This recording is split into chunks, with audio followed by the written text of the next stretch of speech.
Hello అండి. Welcome back to our YouTube channel. ఈరోజు నేను బెండకాయతో పచ్చడిని చూపిస్తున్నానండి. మీరెప్పుడైనా పచ్చడిని ట్రై చేశారా? చేయకపోతే ఈసారి ట్రై చేయండి. నాకు తెలిసి ఎక్కువ మట్టుకు మీరు బెండకాయతో ఫ్రై కానీ, పులుసు కానీ చేసుంటారు. పచ్చడిని చేసుకోకపోతే ఈసారి ఈ వీడియోని చూసి మీరు పచ్చడిని ట్రై చేయండి. ఈ రెసిపీ నచ్చితే ఛానల్‌ని సబ్స్క్రైబ్ చేసుకోవడం మర్చిపోకండి. మరి ఈ బెండకాయ పచ్చడి కోసం మనం బెండకాయలు కొంచెం ముదిరినట్టుగా ఉన్నాయనుకోండి, వాటిని తీసుకోండి. ఇలా నేను పావు కేజీ వరకు తీసుకొని శుభ్రంగా కడుక్కొని, తుడుచుకొని ఇలా చిన్న ముక్కలుగా అయితే కట్ చేసుకున్నాను. అలాగే టేస్ట్‌కి తగినట్టుగా పచ్చిమిరపకాయలు కూడా తీసుకోవాలి. ఇప్పుడు ఒక ప్యాన్‌లోకి ఒక స్పూన్ ఆయిల్‌ని వేసుకొని, 1.5 స్పూన్ ధనియాలను వేసుకోండి. హాఫ్ స్పూన్ వరకు జీలకర్రని, హాఫ్ స్పూన్ ఆవాలను వేసుకోండి. కొంచెం మెంతులని కూడా వేసుకొని, వీటన్నింటిని మాడిపోకుండా కొంచెం ఇలా కలుపుకుంటూ దోరగా వేయించుకొని వీటిని ఇప్పుడు మిక్సీ జార్‌లోకి తీసుకుందాం. ఇప్పుడు ఇదే ఆయిల్‌లోకి మనం తీసుకున్న పచ్చిమిరపకాయలు ఇలా తుంచుకొని వేసుకోండి. నాకు కొద్దిగా కారం తక్కువున్నాయి కాబట్టి నేను కొంచెం ఎక్కువగా తీసుకున్నా. మీ కారానికి తగినట్టుగా మీరు పచ్చిమిరపకాయలని తీసుకొని వేయించుకోండి. అలాగే ఇందులోకి కరివేపాకు రెబ్బల్ని ఇలా కొత్తిమీరని కూడా వేసుకోండి. ఫ్లేవర్ చాలా బావుంటుంది.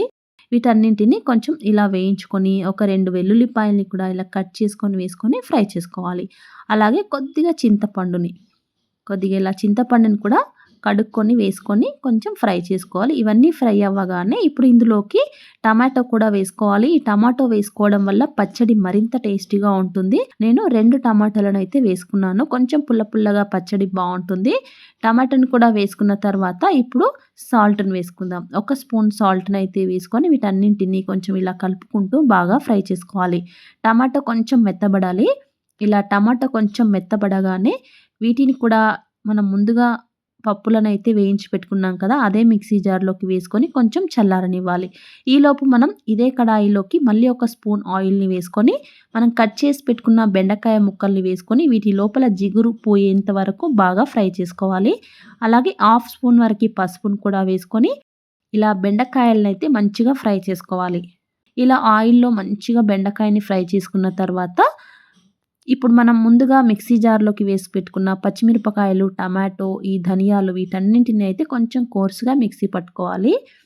చూడండి ఇలా మిక్సీ పట్టుకొని ఇప్పుడు దీన్నంతా మనం ఒక బౌల్‌లోకి వేసుకుందాం. ఇలా ఈ కారాన్నంతా ఒక బౌల్‌లోకి అయితే వేసుకొని తర్వాత వేయించి పెట్టుకున్న ఈ బెండకాయ ముక్కల్ని కూడా మిక్సీ జార్‌లోకి వేసుకొని కొంచెం ఇలా కచ్చాపచ్చాగా మిక్సీ పట్టుకోవాలి. మెత్తగా మిక్సీ పట్టుకోవద్దు. ఈ విధంగా కొంచెం అక్కడక్కడ బెండకాయ ముక్కలైతే ఉండాలి. ఇప్పుడు ఈ బెండకాయ పేస్ట్‌ని కూడా మనం ముందుగా మిక్సీ పట్టుకున్న ఈ పచ్చిమిరపకాయలు, టమాటో పేస్ట్‌లోకి వేసుకొని మొత్తం అంతా బాగా కలిసేటట్టుగా కలుపుకోవాలి. ఇప్పుడు ఇందులోకి మనం తాలింపును పెట్టుకుంటే పచ్చడి ఇంకా టేస్టీగా ఉంటుంది. తాలింపు కోసం 2 స్పూన్ల ఆయిల్‌ని వేసుకొని, కొంచెం ఆవాలు, జీలకర్ర, కొద్దిగా వెల్లుల్లిపాయలు, కొంచెం శనగపప్పు, ఎండుమిరపకాయల్ని, అలాగే కరివేపాకు రెబ్బల్ని వేసుకొని ఇవి కొంచెం ఇలా ఫ్రై చేసుకొని, ఇప్పుడు ఈ తాలింపుని మనం పచ్చడిలోకి వేసుకుందాం. అంతే అండి. బెండకాయ పచ్చడి రెడీ. చాలా బావుంటుంది. మీరు చపాతీలోకైనా, అన్నంలోకైనా ట్రై చేయండి. సూపర్‌గా ఉంటుంది. మరి బెండకాయ ఇష్టం ఉన్నవాళ్ళు ఈసారి ఇలా పచ్చడిని ట్రై చేసి ఎలా వచ్చిందో కామెంట్ చేయడం మర్చిపోకండి. ఛానల్‌ని సబ్స్క్రైబ్ చేసుకోవడం కూడా మర్చిపోకండి.